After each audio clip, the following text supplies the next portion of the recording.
This is weird. Taking all the bushes and trees and everything down. I guess gonna do away with this stuff. I don't know. Got three places closed up there on the corner. Little 5 Points Pub. I'll be darned. That's what it used to be called years ago. This is already out of business.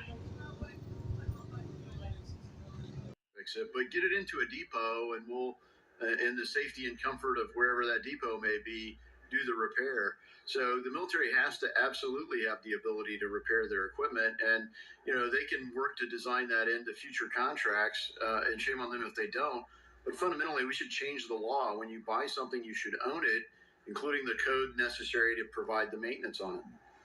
Well, I think it's worth pointing out that this Repair Act bill has bipartisan support, but even with that, it hasn't gotten final approval.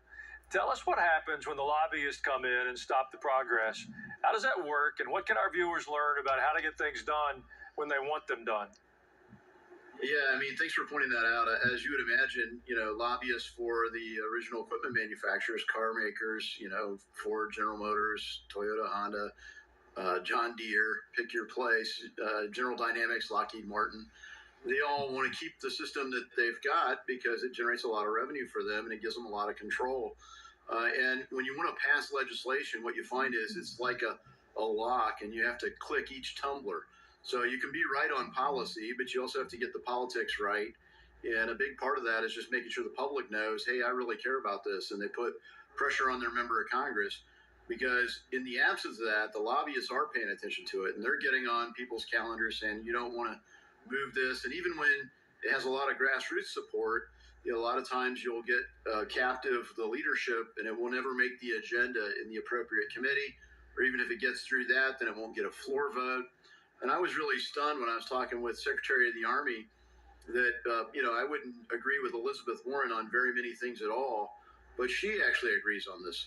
So there's an odd coalition here, and I do think that you look at how are consumers best protected.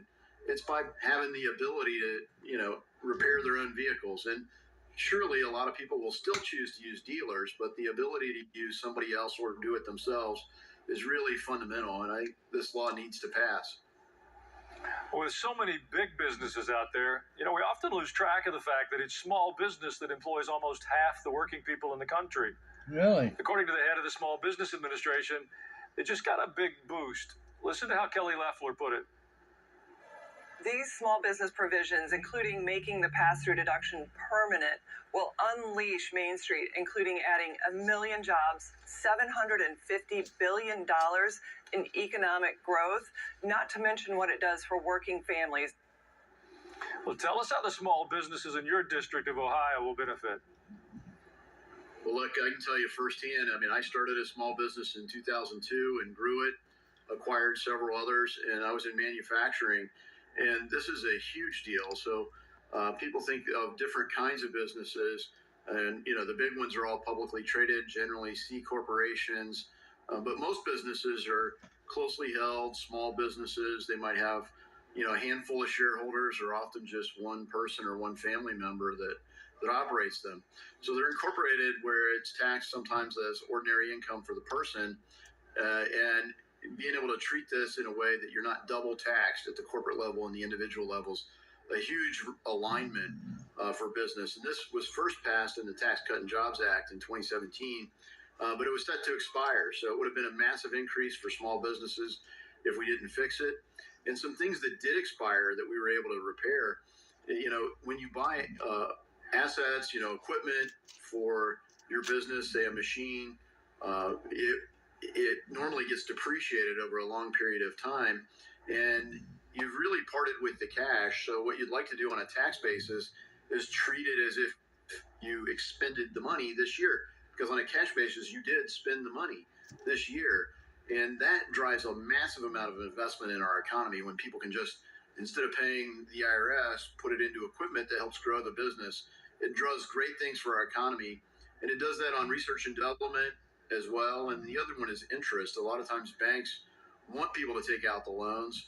And so they like the idea that you can't really expense the interest because it keeps you needing more money. But the reality is you've parted with the money. You're not paying yourself with it, paying the interest. You're paying for the research and development, paying for the equipment. Those are all huge wins for small business. Well, on these topics, you seem to have a real advantage. Before you got to Congress, you spent 15 years in the business world. We also have a president who spent most of his career in business. Can you tell us what a difference that makes having a decision makers with real world experience before they get to Washington? Well, I'll tell you, just, signing the front of a paycheck is a whole lot different than signing the back of a check. And on the other side, when you're personally guaranteeing the loans and the debt, you can't say a business owner isn't an optimist. They believe things are going to work out somehow. And you're confronting challenges day in and day out. I think people don't really realize how much burden business owners carry for the success of the business, because there are a lot of families dependent on that paycheck and that opportunity. So it really shapes everything you do. In my work on the Financial Services Committee, I've dealt with banks, on the regulatory side, because I dealt with banks when I needed access to capital. And what we found is, there were people in Basel, Switzerland coming up with regs that our bankers and our central bank and our bank regulators were forcing onto the market. And it was really changing the behavior of lenders. And so, just having lived that experience is a whole lot different than having studied it or read about it. Well, before we leave Washington, President Trump just announced a big effort to clean the place up and to stop the spreading crime. We see a lot of headlines about carjackings, muggings, and other crimes. Can you tell us how bad it is on the streets these days and whether you agree that it's time to bring in more law enforcement? Well, yeah, look, even in the most basic libertarian formulation of don't hurt people and don't take their stuff, someone has to enforce the law, right? Because, if all men were angels, we wouldn't even need a government, but they're not. Ever since Cain and Abel, people have had a hard time living with the don't hurt people mandate. So someone has to enforce the law. And in D.C., they haven't been doing it. And you've got out of control crime. You've got teenagers roving in gangs, assaulting people, stealing cars. I have had, I've got a staff of about 15 people. I've had 2 staffers who've had their car stolen, and a third who had his car broken into and cut on the neck by someone threatening to do far more to him just to get away with stealing. So one of my colleagues had an intern shot in Northwest D.C. just summer. So the crime is out of control there. It's not just, near Capitol Hill. It's scattered throughout the city. And they're not enforcing the law. And look, it's hard to understand how they wouldn't do this. But I think for some of them, they want the discord that comes from not enforcing the law more than they want order. And for the nation's capital, at least, that can't be an option. Well, Congressman, we'd like you to stay for another segment. There is a lot more to discuss.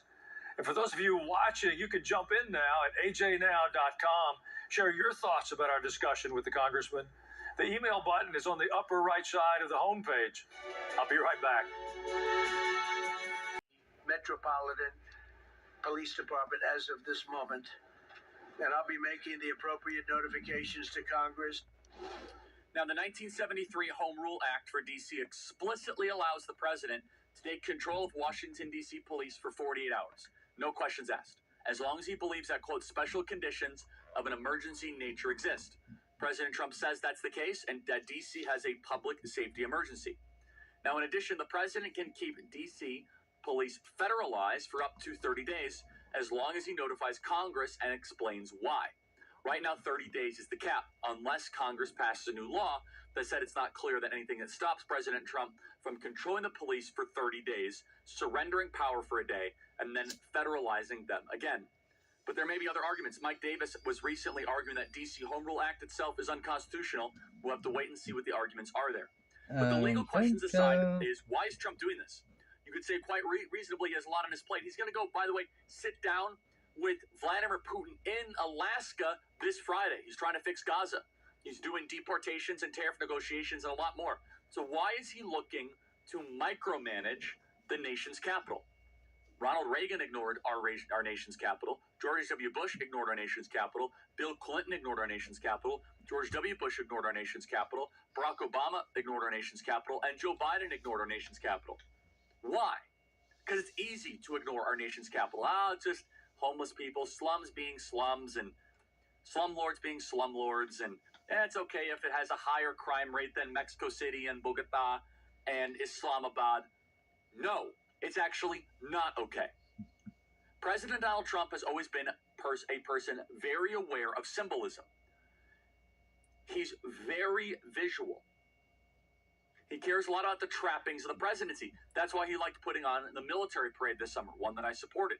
It's why he wants to build a big ballroom on White House grounds. A great nation should have a great presidential ballroom. So it really impacts President Trump to see the reality of our nation's capital city. We're supposed to be the world's greatest superpower, the leader of the free world. So why is our capital a joke, a mess, a disgrace? In 2023, Washington, D.C.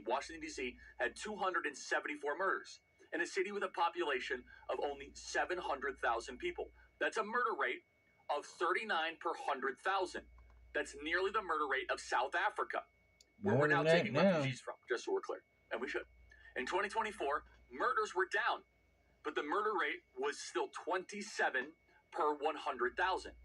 That's higher than the murder rate of Mexico, and it's 4 times the U.S. national average.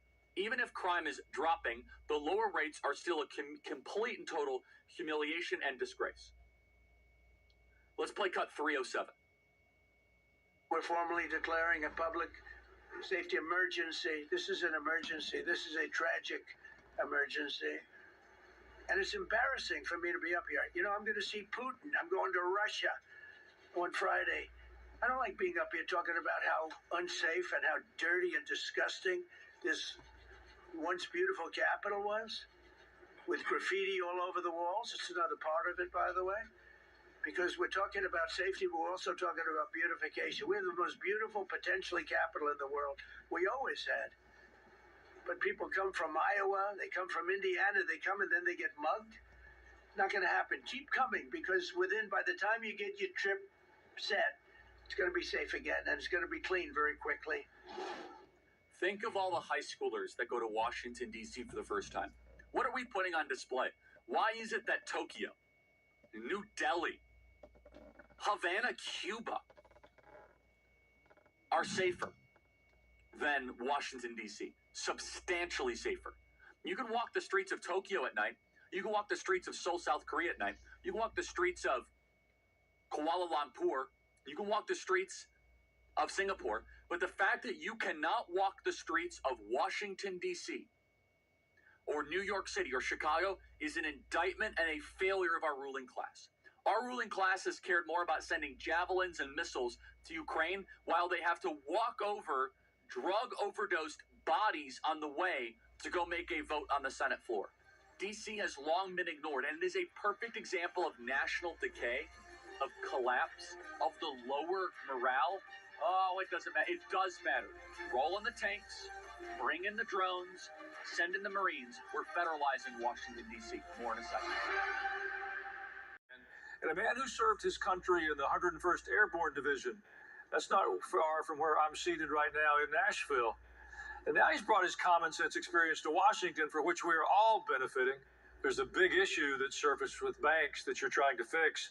Certain big banks have been discriminating against people and businesses, not because of their assets, but for political reasons.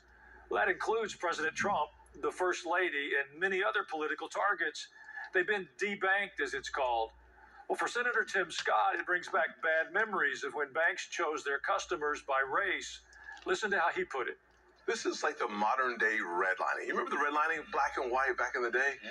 Now, redlining is red and blue. Think about the first iteration that we saw. It was the gun manufacturers says that we won't bank you anymore. Oil and gas, we won't bank you. And then they moved to the Trumps. They found themselves in disfavor with the left. Mm-hmm. These elitists who believe they should decide who gets access to our financial institutions. You're on the Financial Services Committee. So how are you trying to address this? Yeah, well, this was called first Operation Choke Point back in the Obama administration, and it did apply to gun makers and others that essentially the Obama enemies list was targeted. And then under the Biden administration, they did the same kind of targeting, pro-life Catholics or the Trump family, or crypto industry was broadly targeted. And It's essentially, as Senator Scott was saying, it's just a modern version of, you're not going to bank those people, are you? And of course, those people is really just the common denominator is political enemies. And Democrats have done this for a long time. Republicans are working on legislation to end the ability for choke point style regulations to happen. And part of that is just the massive power the bank regulators hold over banks. It's coercive in that nature. But on the other hand, some banks are voluntarily doing this. Bank of America had a request from the federal government, but not a mandate, not a subpoena or a warrant or anything. They just gave over all the bank records of anybody that made a purchase in D.C. Near January 6th of 2021. And then they further filtered that data to say, let us tell you who bought, a religious text like a Bible or guns or ammunition. And, they didn't have a warrant or a subpoena to do this. I don't think a judge would have given it because it was massive and sweeping in its scope. And so this is all done under the auspices of the Bank Secrecy Act. And we urgently need to reform it. So as you would imagine, it breaks down on party lines whether you really want to reform this. And then Republicans are a little divided in terms of how far to go on reining it in. But you can't deny it, that it's happening. Well, Congressman, here's another issue that I'm sure matters a great deal to the folks back home. It's called the Payment Choice Act. It's another bipartisan effort that would require retailers to accept cash payments for anything $500 or less. Some people never want to use a credit card, and it's a problem that affects not just shoppers, but small businesses too. Will you tell us what you're doing to try to get something done with this? Well, kudos to John Rose, who's a Nashville area guy, Tennessee guy in the House, and he's leading this bill right now. We've worked together with a coalition of Republicans and Democrats to get this done. And look, all of our money on it says legal tender for all debts, public and private. You ought to be able to hand cash to somebody for anything for a retail transaction. And okay, fair enough. You want to buy a $70,000 F-150. People might look at you a little funny if you were handing over that kind of sum of cash. But if you go back when they first set in the kind of $10,000 surveillance limit on cash transactions, that would be $82,000 in today's money if you adjusted it for inflation. So since then, they've had this war on cash where, even in a lot of places, you can't even use it. I mean, I love watching, the Reds and the Bengals, but at their stadiums, you have to use a credit card. And so, the idea that you want to hand, your son a $20 bill and have him go get a hot dog and a Coke, you can't do it. You don't necessarily want kids running around with credit cards. So you should be able to use cash. And when you use cash, it's really just between you and the person you pay. So this is one of the things that a lot of the big government people, whether the Republicans or Democrats, like, is when you use any other means of payment, it creates a record, and it can be audited and surveilled. And so who spent this money? Well, if it's cash, it's hard to say who spent it and what they spent it on. But if it's a credit card transaction, there's a record of exactly who bought what from whom. And a lot of people say, well, that just keeps us safe. But when you take it to the next level, it really can become a tool for coercion and control, because it definitely can be used for surveillance. Well, one last quick question. What do you think's on the horizon with Russia and Putin?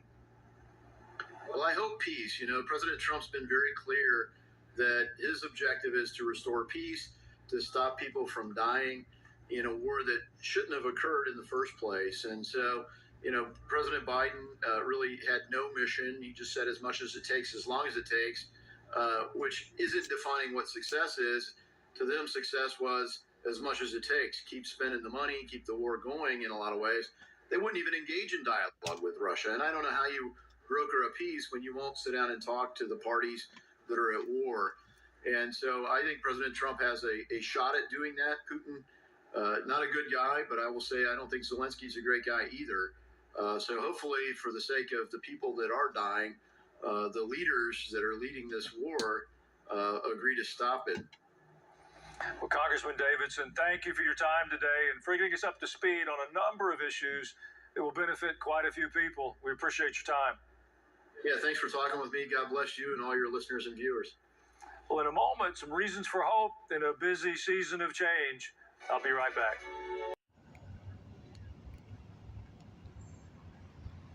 That's pretty wild. I've never noticed those up there before. I guess it's 1 o'clock. I heard one strike from the church over here. You got 2 street leaks that cut off out here and across the street over there. Where it's wet, there's one slight angle over here. Glen Irish, Ponce de Leon. These are crying out loud.